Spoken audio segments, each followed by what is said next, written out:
एक रात किस्मत एक नया खेल खेलती है। बादशाह अचानक गुलाम के कमरे की तरफ आता है। खिड़की से अंदर झांकता है तो सुंदरी को देखकर चौंक जाता है।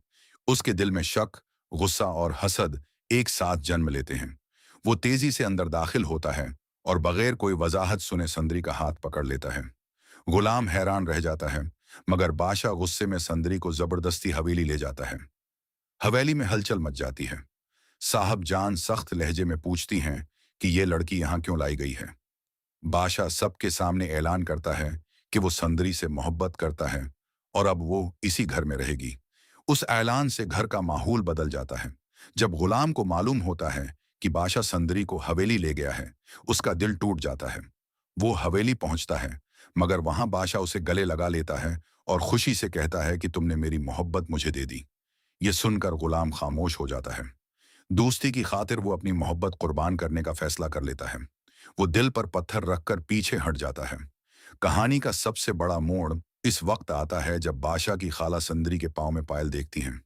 वो चौंक जाती हैं क्योंकि यही पायल बरसों पहले उनकी खोई हुई बेटी के पास थी। आंखों में आंसू लिए वो सुंदरी को गले लगा लेती हैं और सच सामने आ जाता है कि सुंदरी दरअसल इसी खानदान की बेटी है। ये इंकिशाफ सबको हैरान कर देता है। अब बादशाह और भी पुराएतमाद हो जाता है। वो ऐलान करता है कि वो सुंदरी से शादी करेगा। घर में शादी की तैयारियां शुरू हो जाती हैं। रोशनियों, खुशियों और मेहमानों का शोर हर तरफ फैल जाता है। मगर सुंदरी के दिल में एक तूफान बरपा है। वो गुलाम को भला नहीं पा रही। शादी के दिन सुंदरी दिल ही दिल में टूट रही होती है। जैसे ही निकाह की रस्म शुरू होती है, वो अचानक बेहोश हो जाती है। घर में हंगामा मच जाता है। उसे फौरन अस्पताल ले जाया जाता है। होश आने के बाद खुर्शीद उससे सच पूछती हैं। आंसू बहाते हुए सुंदरी एतराफ करती है कि वो गुलाम से मोहब्बत करती है और बादशाह से शादी नहीं करना चाहती। ये सुनकर खुर्शीद एक जरात-मंदाना फैसला करती हैं। वो कहती हैं कि शादी वहीं होगी जहां दिल राजी हो। बादशाह को एक बहाने से शहर भेज दिया जाता है ताकि गुलाम और सुंदरी का निकाह खामोशी से हो जाए। मगर बादशाह को खबर मिल जाती है। वो गुस्से में वापस आता है और निकाह के वक्त पहुंच जाता है। वो सबके सामने गुलाम का गरिबान पकड़ लेता है और उसे धोखे का इल्जाम देता है। माहौल कशीदा हो जाता है।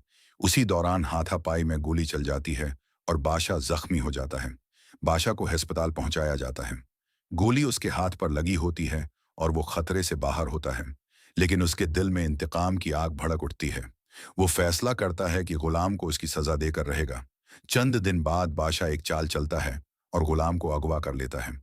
सुंदरी पूरी रात गुलाम का इंतजार करती है। जब वो वापस नहीं आता तो उसे यकीन हो जाता है कि बादशाह ने कुछ किया है। वो गुलाम की तलाश में निकलती है।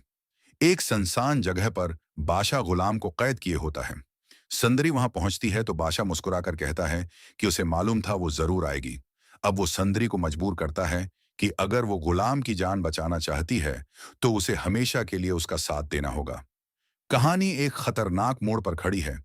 गुलाम जख्मी हालत में है, बादशाह के दिल में नफरत और इंतकाम है, और सुंदरी मोहब्बत और कुर्बानी के दरमियान खड़ी है।